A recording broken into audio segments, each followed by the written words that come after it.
నమస్తే, welcome to Suman TV.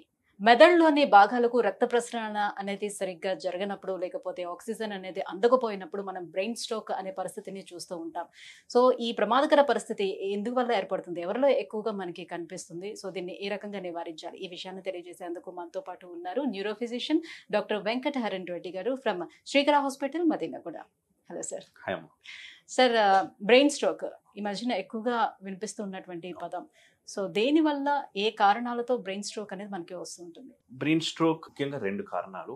2 types of brain strokes. ఒకటి రక్త ప్రసరణ లేనప్పుడు, ఇంకొకటి బీపీ ఎక్కువై రక్తనాళాలు చిదిరిపోయినప్పుడు వస్తాయి. మెయిన్లీ ఇప్పుడు ఉన్న స్ట్రెస్కి, because of lack of physical activity and obesity, hypertension, diabetes, వీటి వల్ల మెయిన్లీ మనకు స్ట్రోక్ అనేది వస్తుంది. సో ఒకప్పుడు ఎప్పుడో చాలా రేర్ గా కొంతమందిలోనే చూసేవాళ్ళం. సో ఇప్పుడు మాక్సిమం మెంబర్స్ లోనే హార్ట్ స్ట్రోక్ ఎలా వస్తుందో బ్రెయిన్ స్ట్రోక్ కూడా ఆ మాదిరిగానే మనం చూస్తూ వస్తున్నాం. సో కేవలం స్ట్రెస్ మూలంగానే అంటారా ఇదంతా? రక్తనాళాలు చిట్లిపోవటం అనే పరిస్థితి ఎలాంటి సిచ్యువేషన్ లో మనం చూడొచ్చు? స్ట్రెస్ అనేది ఒకటి ముఖ్య కారణం. ఇప్పుడు మనం చూస్తుంటే అంతకుముందు ఎబో 60 ఇయర్స్, ఎబో 70 ఇయర్స్ వాళ్ళకి మనకు పక్షవాతాలు అనేది వచ్చేది. కానీ ఇప్పుడు చూస్తే 30 years, 40 years because of sleep అనేది ఒకటి తగ్గిపోయింది. అండ్ పోస్ట్ కోవిడ్ కూడా చాలా రిస్క్ ఫ్యాక్టర్స్ వల్ల కూడా మనకు పక్షవాతాలు వస్తున్నాయి.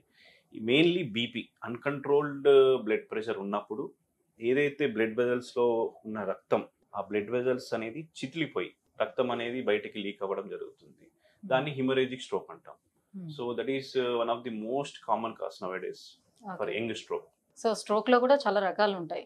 సో దాని గురించి ఎక్స్ప్లెయిన్ చేస్తారా? సో ముఖ్యంగా స్ట్రోక్ అనేది ఎనీ అబ్నార్మాలిటీ, అందులో బ్లడ్ పరంగా any abnormality in the brain. ఒకటి ఇస్కిమిక్ స్ట్రోక్ అంటాం, హిమరేజిక్ స్ట్రోక్ అంటాం.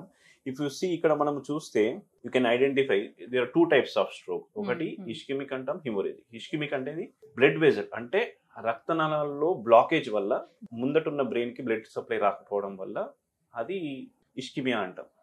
దానివల్ల కూడా పెరాలసిస్ వస్తుంది. ఇంకోటి హిమరేజిక్. ఇది ఎందుకు వస్తుంది?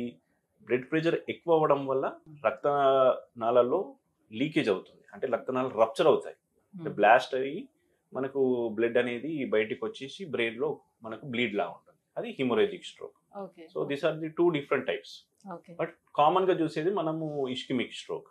అది ఎందుకు వస్తుందంటే కొలెస్ట్రాల్ ఎక్కువ అవడం వల్ల, డయాబెటీస్ వల్ల, ఫిజికల్ యాక్టివిటీ తక్కువ అవ్వడం వల్ల. సో మెల్లిమెల్లిగా కొలెస్ట్రాల్ డిపాజిట్ అవుతూ ఉంటుంది బ్లడ్ వెజల్స్ లో.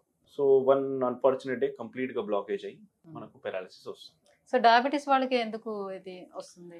Diabetes or more prone for atherosclerosis అంటాం. అంటే ఇప్పుడు చెప్పాను కదా, కొలెస్ట్రాల్ డిపాజిషన్ ఎక్కువ బ్లడ్ వెజల్స్ లో. స్లోగా అది బ్లాకేజ్ అనేది స్టార్ట్ అవుతూ ఉంటుంది అండ్ వన్ డే కంప్లీట్ గా బ్లాకేజ్ అవుతుంది. సో దీనివల్ల క్లాట్ అయ్యి మనకు పక్షవాతం వస్తుంది. సో బ్రెయిన్ స్ట్రోక్ అనేది సడన్ గా వచ్చే కండిషన్ అయితే ఏమీ కాదు కదా? బిఫోర్ ఏమన్నా మనకి సిమ్టమ్స్ కనిపిస్తాయా? సో దానికి తెలుసుకోవటానికి most of the time sudden, ఇట్లయితే మనకు హార్ట్ స్ట్రోక్ వస్తుందో సడన్ గా వస్తుంది. కాకపోతే మనకు సిమ్టమ్స్ అనేది ఉంటాయి కొన్ని స్ట్రోక్ కి. అంటే దానికి యాక్రోనిమ్ బీ ఫాస్ట్ అనేది ఒక యాక్రోనిమ్ ఉంటుంది. సో అది మనము గుర్తుపెట్టుకుంటే this is the acronym be fast అనేది. బి అంటే ఫర్ బ్యాలెన్స్, అంటే ఎప్పుడైనా సడన్ గా మనకు బ్యాలెన్స్ లాస్ అవ్వడం. ఈ అంటే ఐ, అంటే ఐ ప్రాబ్లం, విజన్ ప్రాబ్లం కానీ, బ్లరింగ్ ఆఫ్ విజన్ కానీ ఉంటాయి. ఎఫ్ అంటే ఫేషియల్ డీవియేషన్, మూతి వంకర అవ్వడం కానీ. ఏ అంటే ఆర్మ్ వీక్నెస్, సడన్ గా చేతు కాలు పడిపోవడం కానీ. ఎస్ అంటే స్లరింగ్ ఆఫ్ స్పీచ్, అంటే స్పీచ్ డిస్టర్బెన్సెస్ ఉన్నా కానీ. అంటే ఈ బీ ఫాస్ట్ అనేది యాక్రోనిమ్, అంటే ఈజీగా ఐడెంటిఫై చేయడానికి, సో దట్ మనం వెంటనే ట్రీట్మెంట్ తీసుకోవడానికి ఉపయోగపడుతుంది.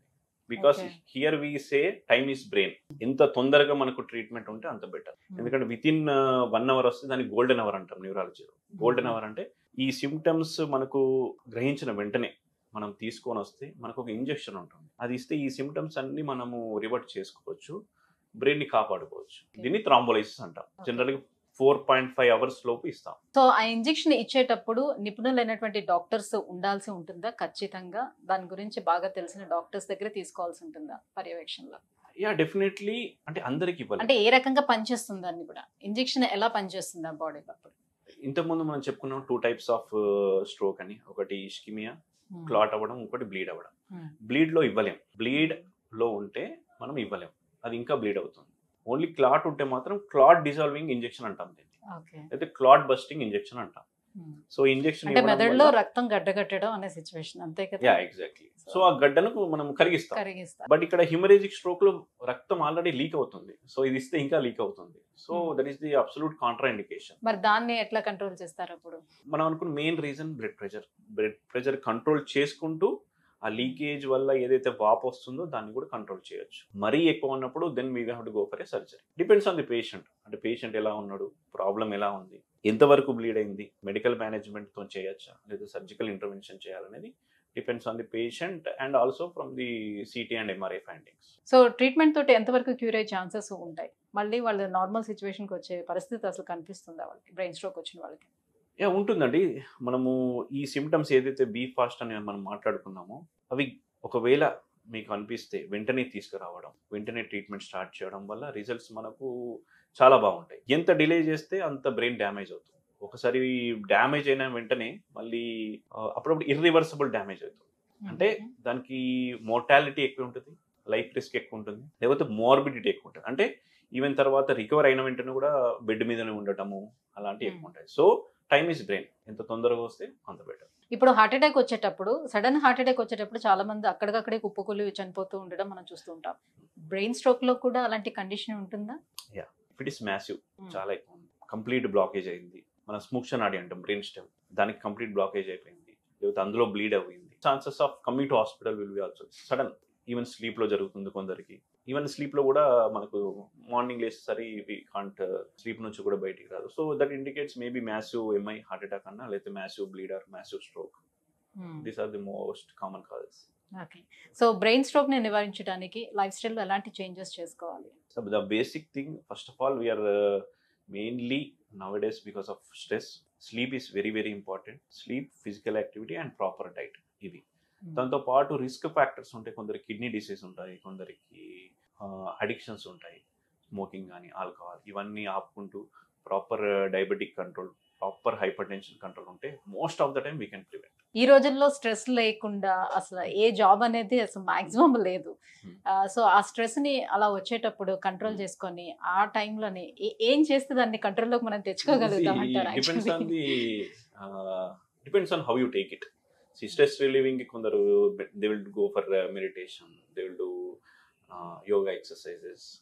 కామింగ్ ఎఫెక్ట్ చేయడానికి కొందరు మ్యూజిక్ వింటారు, లేదా walking, jogging. These are the main stress relieving.